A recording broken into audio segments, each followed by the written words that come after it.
Today, we're talking about the most important part of football, ranking the logos. Yes, that is right.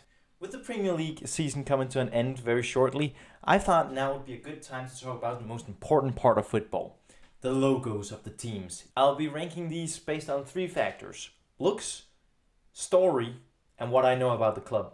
All of these 3 factors are very subjective, but the last one, what I know about the club, is really interesting because I know nothing about football.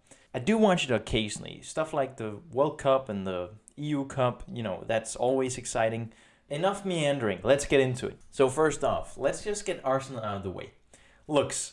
I like the colors, the red background and the gold cannon really synergizes well. It's simplistic, but the blue and the white stripes breaks up the otherwise plain background up nicely.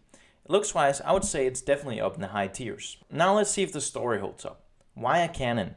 There are many reasons behind Arsenal's use of the cannon. The name Arsenal itself actually means a place where ammunition and guns are stored. The name links the club to the Royal Arsenal, a military factory where the founders of the club worked. In 1902, the club took up the sigil of Woolwich, an industrial district in London where the factory was. That sigil also showcased cannons, 3 of them to be exact. And ever since it has remained an iconic mark for the football club. Except for that one time where they rebranded it for a few years, but we don't talk about that. Now, what I know about the club Arsenal. They hate Tottenham and the nickname is the Gunners. Maybe for some reason, I don't really know. I will say it's one of the cooler nicknames out there, but with that said, they still haven't had this good a season for 20 years, alright? And they are still letting it slip right through their fingers. And as you know, the second best are really just the first losers. So I think it's quite fitting if we put Arsenal in the second best tier, A tier. Aston Villa Football Club. I'm not a big fan of the maroon coloring against the light blue background, but I think it works well with the bright yellow lion. Personally, I think lions are way overused in logos. It's like the most ridiculously used poster animal out there. But they represent strength, honor, and nobility. Okay, we get it. If I have to say something nice about the logo, I do like the shape of it. Overall, they just give off this sort of elitist, snobby feel to it, which I really don't like. So, the story behind this logo, apparently the entire football club was founded by 4 chaps who wanted to stay fit during winter so they could play cricket. I have never heard a more British explanation on why you would start a football club. But the real story behind the logo begins with the Scottish man William McGregor. So this guy, he basically brought up the club from financial problems and stuff, and then he said like, let's use the Scottish lion from the Royal Scottish Banner. Oh, and would you look at that, right on their website. Lions have been used for centuries as the centerpiece of coat of arms. Widely perceived as the king of beasts, they stand for values such as bravery, valor, and strength. I'm sorry, but that is just such a whack description of your own logo. Come on. I don't know shit about this club, alright? But I did find something quite funny while researching this. So after a historically bad season, they decided on removing their motto, prepared, from the logo. That's a fucking F right there. Fulham? Terrible? Uninspired. Apparently Fulham is the oldest club from London to play in the Premier League, which I think really is reflected in this ancient boring logo. Fulham gets the honorary title of F tier, and I think we even renamed the F tier to Fulham. Now Tottenham. It's a very different logo. The bird looks a bit weird, and the one color makes it all blend together. I don't like it. Also, the way they drew the ball makes it look like it's a basketball, not a football. So far, I really don't like this. The bird in the logo is apparently a cockatiel, whatever that is, which is associated with the part of London where Tottenham is based. The little spike on the cockatiel is a spur, which is a reference to the nickname the Spurs. This nickname was given because of the name of the club, Tottenham Hotspur. The reason for the Hotspur is because of the man, the myth, the legend, Henry Percy, also known as Henry Hotspur, dubbed by William Shakespeare, I think. And the reason why this is all tied up into the club is that Harry Hotspur is believed to have lived around Tottenham at that time. Cool story, bruv, but we can't shy away from the fact that basically your logo is a cock on a ball. D tier for dick. Bournemouth. Something like that. Bournemouth. I don't speak British, okay? Red and black are always going to be a great combination, but that's really the only positive thing I can say about this. Why do you have a football player's head on the banner? This looks more like a circus trick than playing football, come on. Also, what is that hair? Alright, the logo they use today is originally used from 1971 until 81. The guy on the logo is Dickie Dowsett, who was the top scorer of the club for 3 whole seasons. Pretty impressive actually. He became a legend in the club and therefore became the logo. A tame story I would say, and they could have at least made some other references in the emblem. What do I know about this club?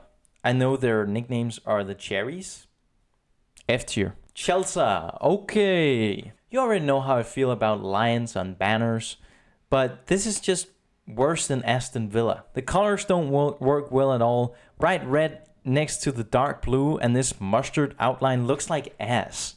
Also, why did you make the lion lick its tail? Just why? Alright, so the first logo they had featured an old British Army veteran, but they changed it to a lion after getting tired of the nickname the Pensioners. The lion they took isn't just any random lion, it's actually a lion from the sigil of the family Cadogan, an old British noble family that still owns the club. So the blue ring is the only thing that lived on from the original Veterans logo. And the red rose in the logo is a symbol of the Lancaster family, but it's more used as a nod to the British heritage of the club. So what do I know about the club? I have a friend who is a Chelsea fan, and during the pandemic, he used to play a lot of FIFA. And it would be completely silent in the Discord server. And then you can just hear from his TV screen, one of the commentators yelling, "Raheem Sterling!" And that's really the only thing I know about Chelsea. But those are some great memories. Alright, so I will say it has something going for it story-wise that Aston Villa really didn't do for me. So I will put it in E tier above Aston Villa, even though I think this banner looks worse. Brentford. When I look at this, I think about a stop sign and then you just plastered a B on it. I don't really like it, but I also don't really hate it. The story behind why it's a B dates back to 1890. The fans decided to use their school chant, "Bug up bees," and the newspaper reporting on the match where they used this wrote it in the paper as "back up bees." That's pretty much all there is to it. What do I know about this club? Not a lot. Not anything to be exact. But there's this Danish comedian that has a great chant for you, and I'm sure you can just take it. When you hear me humming, you know I'm coming. Take that, please. It's a B, so B tier.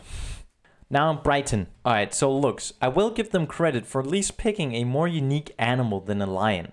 But seagulls are just seriously the worst bird there is. I also don't really like the coloring that much, but that's really all there is to say about this logo. So far, not really good, not really bad. So I wasn't able to find any source stating why it is that they picked a seagull as their logo, but one could maybe imagine that since Brighton is right next to the ocean, and the ocean is, 1 + 1 = 2, right? Alright, so I don't really know anything about this football club, but I do know that PewDiePie once lived in Brighton when he lived in Britain. So for that reason, and me not really caring about the logo, C tier. Crystal Palace. Alright, so we're going from lions and seagulls to eagles. I will say it's a little bit of a step up. The eagle still often represents many of the same symbolisms as a lion. At least it's not as overused as a banner animal. I will say the eagle looks pretty cool alongside clawing at the red football. And then we have the Grey Palace, which seems to me to be made great so that it isn't really paid that much attention to, which I think is a bit weird. It's like you're not named the Crystal Eagle, you're named the Crystal Palace. Come on. The banner at the bottom doesn't really work for me, and the red outlining on the blue banner, just stop with the contrasting colors, please. The only reason it works between the blue eagle and the red, football is because there is this gray little thing from the palace that breaks it up. The club was founded by the owners of the building named Crystal Palace, which was originally built for a massive display of new technologies during the Industrial Revolution, which has become known as the Great Exhibition. And that is the building we see on the Crystal Palace logo. But the eagle was introduced to the logo because of a new manager to the club that wanted to bring a new branding and a nickname. Alright, so the cool part of the story is the Crystal Palace, but on their logo today, they more highlight the eagle, which, you just stick with your cool story, right? Also, Crystal Palace, we need to talk about what was going on with your logo during 1964. That looks a little French to me, alright? I'll give it a C tier, I suppose. Everton. There are very few things going on in this logo, and this is maybe one of the reasons why it looks a bit outdated. I like the dark blue color, and I'm kinda interested in this Harry Potter looking tower. Alright, so story. Funnily enough, Everton is also a club founded by cricket players who wanted to play something else in the winter. Like, why is that a common reason for football clubs, their origins? So weird. There's no real rocket science behind the tower on the logo. It's just the Everton Tower, which the club is named after. So, kind of boring. So what do I know about this club? I like their nicknames, the Toffee. So D tier. Alright, Leeds. Look-wise, it's a very nice looking shield. The amount of yellow is a bit too much compared to the amount of blue. I would have liked it the other way around. Not like inverted colors, but just like the amount of the proportions of them. But I really like the football being at the center of the flower. I just wish they would have made it a little bit bigger so it would have been more noticeable. Because my roommate, who's a Premier League fan, he didn't even know there was a football in the middle of it. He just thought it was a flower. Alright, so after the original Leeds Football Club went bankrupt after the First World War, it was the fans that created a new Leeds United club. The reason behind the blue and the yellow is just because the club has always stuck to it. The flower in the logo first appeared in the 1984 and represented the House of York, but at the center they placed a football. The York flower was chosen because the football hometown Leeds is based in West Yorkshire, which is the part of England where the old Yorkshire family was from. I will say that the logo has really grown up me, and I'm actually going to put it up right next to Arsenal in the A tier. Leicester City. Leicester City? I don't know how to pronounce this. Alright, so here we combine the animal logo with a flower. Interesting. The fox head is a little too detailed for my taste, and the orange mixed with the blue doesn't really work. But I will give it points for standing out while still, resembling the other club's logos. The club is based in Leicester City, known for its amount of foxes, hence a giant fox in the logo. As for the flower, it seems to be a white flower for decoration, since the club has no ties to Yorkshire like Leeds had. Alright, so it doesn't really have a noteworthy story.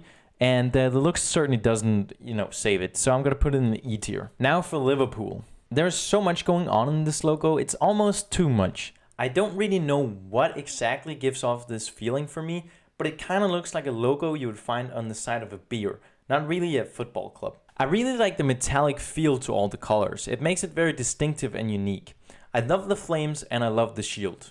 So story. Bird in the Liverpool logo is actually a mythical bird called the liverbird, which is the symbol of the English city Liverpool. So the bird has been appearing ever since the first Liverpool logo, which was just the banner of the city. Alright, so to celebrate the 100-year anniversary of the club, they added a lot of features we see on the logo today, such as the club's motto, "You will never walk alone." In 1999, they added the eternal flames on both sides of the shield in memory of the Hillsborough disaster.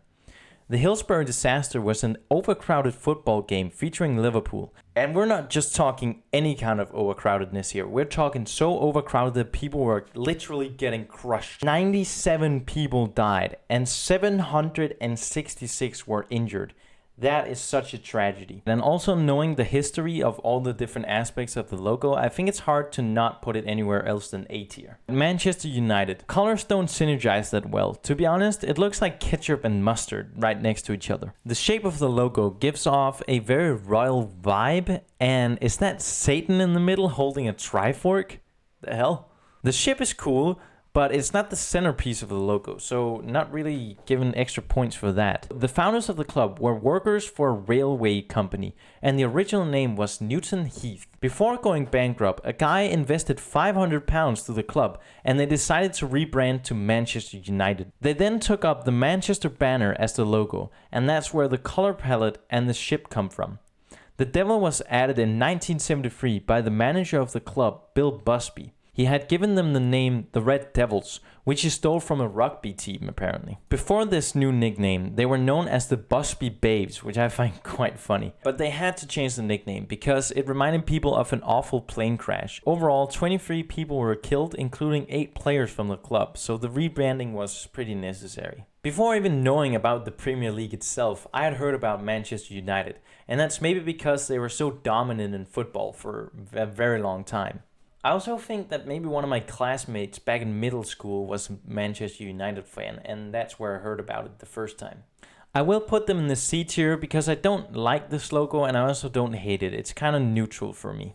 From Manchester United to Manchester City. So looks, I think all the colors synergize well. I like the golden ship with the blue striped waters, and the red rose looks great. And negative for me is the round circle around the shield. It's not because it looks bad, it's just because it would have been more awesome if they had made the whole logo fit inside the cool shield. Just like Manchester United, they took up the Manchester City banner as their first logo, which would mean that the clubs had the same logo, which must have been confusing for many years. But the modern day logo is heavily impacted by fans because they picked it out through voting, which I think is pretty cool. The ship represents Manchester, and the dark blue and the light blue stripes in the Manchester City logo symbolize the city's three rivers. So the red rose of Lancaster is also on the logo of this football team. But that is because Manchester is close to Lancashire, their residence back in the day. I know that everybody who's not a direct fan of Manchester City hate the club. And that is because in recent years they have been winning the Premier League pretty easily. And I think that's pretty cold. Everyone hates them because they're winners, but they don't care because they're winners, right? And I really love the logo. So even though I'm not a fan of them and I'm never going to pick them as my team, I do have to put their logo in the S tier. It's just so crispy. And actually, to be honest, I think that looks-wise, Arsenal's logo is better. So even though it was a fun joke to start with, putting them in the second best tier, I'm going to put them in S tier instead. Alright, so Newcastle United. So first off, there are too many different colors, and the only ones that work is the darkened gold and grey. They do have a lion holding a flag, but it's obvious that the mythical seahorses are the centerpiece. So I don't really hate it as much as with the Aston Villa and the Chelsea logos. Why add the tongues to the seahorses? Why? Just why would you do that? I will give them this. It's a very distinguished logo, which I always like. So apparently the story behind the logo isn't too complicated. It's just the banner of the city Newcastle, but with the club's colors and the banner changed from the motto of the city to the club name. So it's a unique logo that doesn't look that great with a very boring story, so it's going in E tier. Alright, Nottingham Forest. So this doesn't look like a football logo at all to me. It looks more like a climate-aware clothes branding company or something. And there's not really a lot more going on in this. The story is that the tree is obviously representing the forest of Nottingham, and the wavy lines represent the River Trent, also based in Nottingham. And the 2 stars above the tree represents the 2 times the club won the European Cup for England. So while this doesn't really look like a football logo to me, I still like it, and it has elements that is, rooted in football. So I will give it a C tier. Okay, Southampton. Wait a minute. Was this drawn by a child? I think it's the way that the tree and the scarf is drawn that gives off that feel. I'm not sure though. The more I look at it, the more I like it, but it's hard to pinpoint exactly what I like about it. So the story about the logo and its elements is that the halo above the football is a reference to the club's nickname, the Saints.